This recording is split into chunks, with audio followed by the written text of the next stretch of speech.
Okay, so there comes a point where we're going to make some pretty drastic changes, and that pack and go with the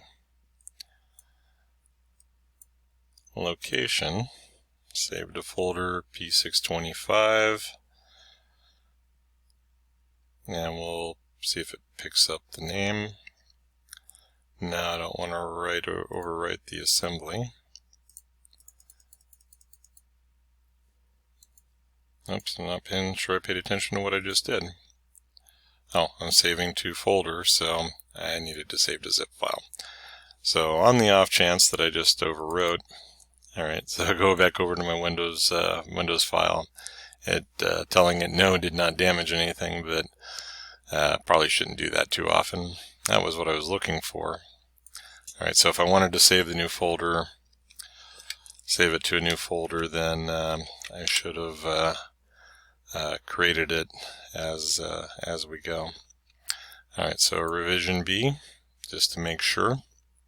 Alright, and now for manufacturability, we look at this and go, man, that's an expensive part. The bent piece wasn't really that expensive, but it required some really large equipment, and we got maybe some stress, some deformation as we go. We want to make this a machined part that is a little bit more user-friendly. So in this case, we're going to adjust both the brackets, and so sometimes we'll use what we have, and sometimes we'll start over. So open this up, and I'm going to change these to be 1/2 inch brackets. So a new configuration is let's go with add configuration, flat plate.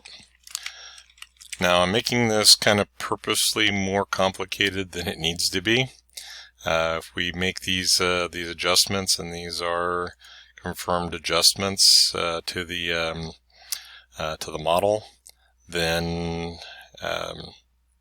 we can kind of commit to these a little bit more. I'm treating this as a what-if scenario, so that I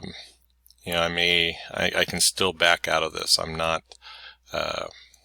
locked in permanently. Alright, so I'm going to keep just a little bit of this, and the right click, select, I needed to select, hold the origin, hold down the control button, go to the midpoint, and I want this to be 4 inches. Alright, so the gap in here is 5 inches, but I'm going to make a pretty significant change to the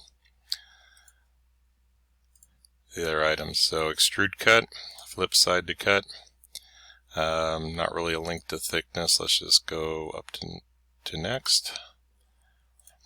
Alright, and that leaves me with my geometry. I'm going to come over here, and I'm going to put some 1/4-28 in, so S key. Now for stability, where the 1/4-20s were locked up here, we had a pretty tight stack up of hole positions to tolerances. So even if I don't necessarily need 2 pins, I might decide to put a pin in the center or a 3rd bolt. Alright, just for that that extra little gripping power. So we were doing 1/4-20s or 1/4-28s. Do not want it to be up to next, so we'll go over to the blind in condition. And this is 20/20, so we're going to see the depth up to shoulder, and then the drill point is in addition. So at least a 1/2 inch, maybe a little bit more. We have the tap drill diameter, thread call out with thread call out. Alright, so we'll place 2 of those. Control select, make them horizontal. Let's see, do I want to do a center line? Now we can just do a midpoint. Select midpoint, and then that can be horizontal.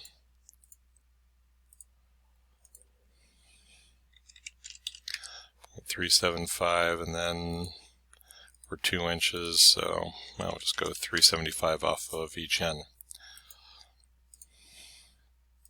Alright, and then to pick up the ones on the other side, S key again. Hole Wizard should still have all of the same parameters. And if I go to the hidden, I'll be able to hover over, find those other two threaded holes and attach them. So if one side changes, both sides change. Alright, and then we'll save, go back to solids, and window, back to the assembly, yes. And now this time I don't think a fix is going to correct my issues. I'm going to have those mates that are driving. So let's just call this the plate. Alright, so I could have easily made this a new part and just brought it in. So now we can go through and I'm going to find these items. I probably don't want the vertex there. And we'll suppress those out.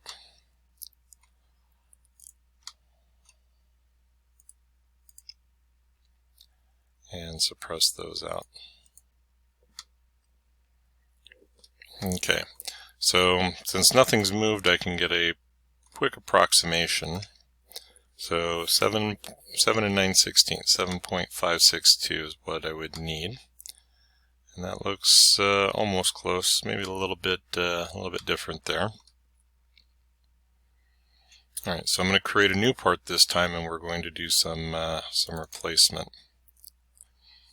All right, so front plane, and I want to simplify this up enough that we're reducing the cost of manufacture of both pieces. So we have the 2-inch. I said 7 and 9/16, 7.562, and we're going to have the hole locations.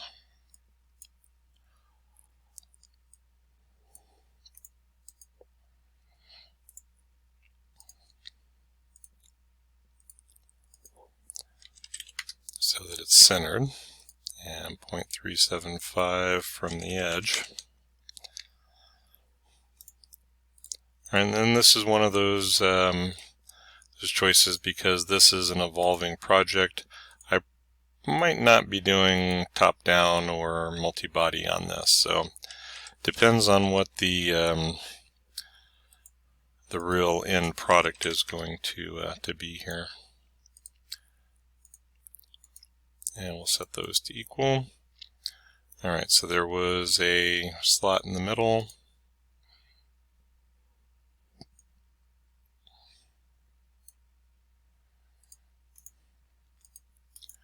And if I hold down the shift button, that will get the arc, go to the line, and 1/2 inch.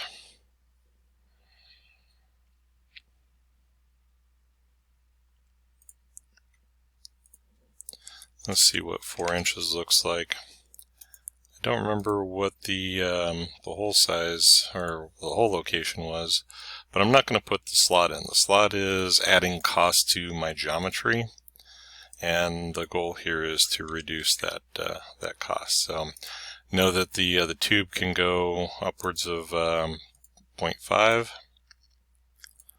I'm going to do 0.75 from the end, which was either, well, we're gonna figure that out. So select, nope, not the chain. I need to select the midpoint.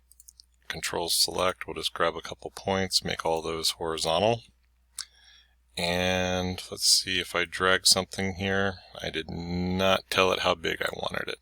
All right, so that's kind of a lot of material to remove. So let's maybe make that a 1 inch, so 1/2 inch on the walls. And then the reason that I made the plate 4 inches was that I was going to beef this up to 0.5. Alright, so the hex screws can still be on the outside, and we would either use a 3/4 or a 1 inch. If I use the 1 inch, don't know that I'm going to get exactly to the to the 0.5 depth on the threaded hole in the bracket. And then I do want a, since it was treated as a set screw, I do want or had the locating screws, I want to go ahead and mimic that. So Hole Wizard, since we're doing quarter 20s and it has quarters in the body already, or in the pivot, I'm going to go ahead and reproduce that. So select midpoint, vertical, and then should be centered, so select midpoint, horizontal. Or I could draw a center line and end up with the same thing. So this was the stationary arm, and I think that was a little bit, no, that was the support arm. There we go. So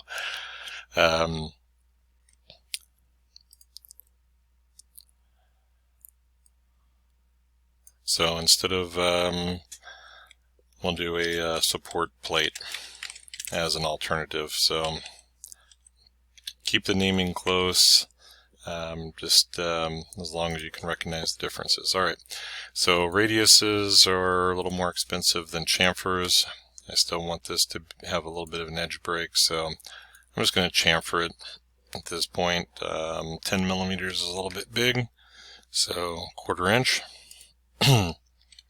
One more save, and then if we come over to the assembly, I have to decide on this version if I'm going to replace these, in which case I would right click, look down through here, and I can replace the components outright, but I still want to have that possibility within my plate assembly to go back and pick these up. So had the flat washer, the hex nut, the hex bolt, pretty much everything except for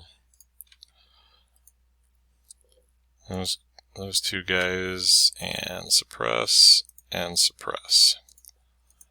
Alright, so I'm making this quite a big mess as I go. Alright, so these are going to float, that's to be expected. And then I can insert the component. We're just going to bring in the support plate, and I haven't applied.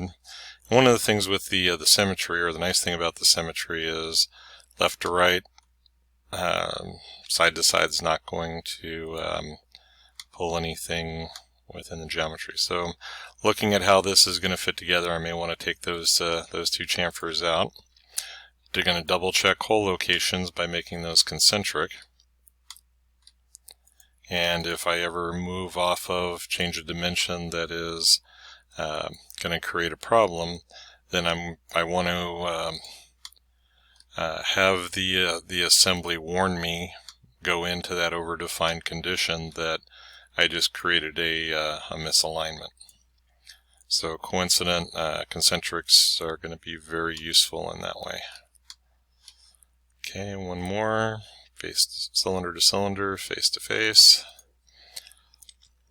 Alright, so we're pretty close. And if this can maybe rotate, let's see what we have for mates. So I made this a threaded hole, so it could either be a really long set screw and just go through and contact the back side. Let's see, concentric, concentric. Alright, so if I bring that up and we go concentric, it rotates into position, and concentric on the base, that brings us up to the same types of geometry. Alright, so this should still now be able to rotate, because when I picked, well, we were all the way back on that, kind of making that static assembly. When I picked that, I had a different set of components.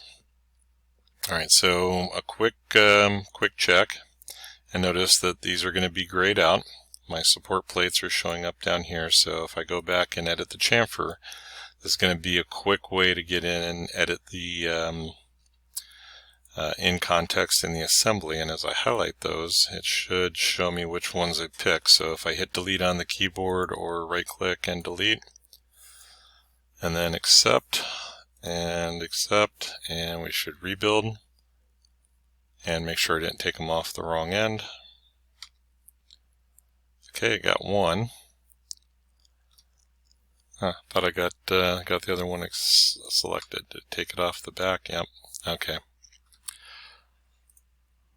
So based on the selections, let's come back and get that one, and I will add that one back in, and then accept it to get back into the to the assembly, and save. All right. The other thing I wanted to do with this adjustment is I'm going to suppress the washer. We had that interference that we wanted to deal with, and really this angle is going to seat on this angle in center, and we're tightening this up. So whatever goes through here, whether it's like a wire or a line, something is going to be clamped through the set screws. Then I'm just going to get rid of that washer. We already know we don't have enough clearance for that geometry. So the other thing that I would look at doing, since I highlighted those in red, is we come back, make another configuration, and since these are what-if scenarios, we haven't really committed to anything. So I'm going to do a P6 mount. Alright, so this is the Countersink mount style. Alright, so since this sketch, alright, we had the 1.5 inches, 72 degrees 5 times, we can keep that. I don't think anything's tied to it, so if I suppress, I shouldn't see any of the child features. We get those little dots by seeing the dynamic reference visualization for the parents and the child. If those are not in gray toggled on, then you won't see those items pop up. And then the annotations.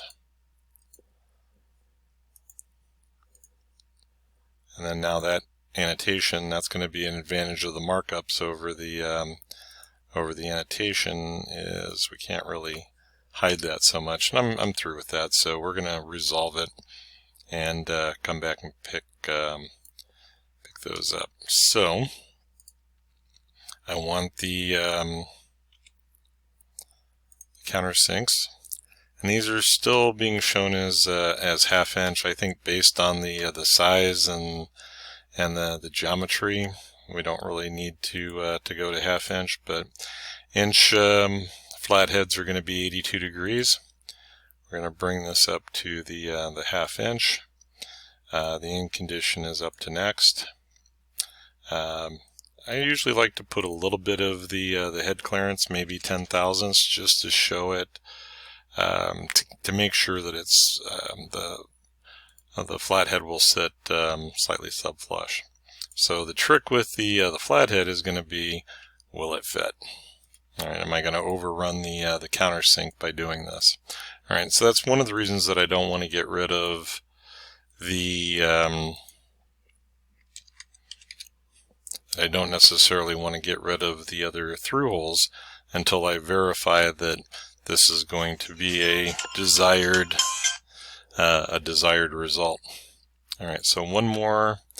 We can go with the circular sketch pattern.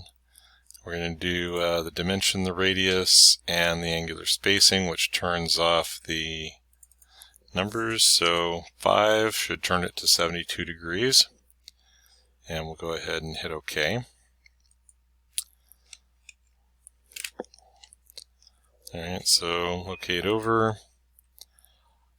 And if I put the construction line at horizontal, there is my modified part. Okay, so we roll forward to the chamfer, make sure that nothing got lost in the mix there, and go ahead and save it. And then back under the assembly, if we want to take a look at how that result plays out, same thing. I'm going to right click, come all the way to the top, find the P6 mount, and go ahead and hit OK. Alright, so it looks kind of big, but from an assembly, whatever goes through here, the set screws get tightened. This slides over. We thread in from the back.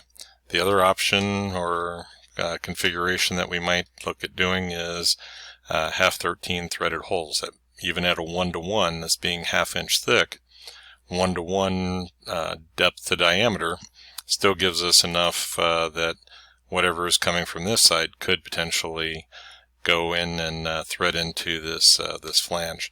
Problem would be if it goes too far. We're not in a situation where I can rotate this out and not have at least one of those holes line up. If this was 4, even 4 at the 1.5 inch is going to contact somewhere in there. So we're gonna have to get our mating pieces together and find out what's going on. So you have a lot of options. We don't necessarily have to start over each time. Go ahead and save this. And I want to double check my configurations. So if I go back to the default, it builds that out. Well, almost. So we do need to go back and suppress, since there wasn't a just on this one. I didn't add hardware back in, but I would probably have to suppress those hardware items as well. And it is probably going to be there in the machine bracket. So I will suppress them. And there's always kind of this check and recheck if you're going to play with the configurations in these what-if scenarios. So if I'm making a presentation as to here are some of the options in the manufacturability of this part, and what it would look like and what it would entail, costs and final product, then I can very easily get this to a situation where I can switch those configurations and have a pretty nice presentation.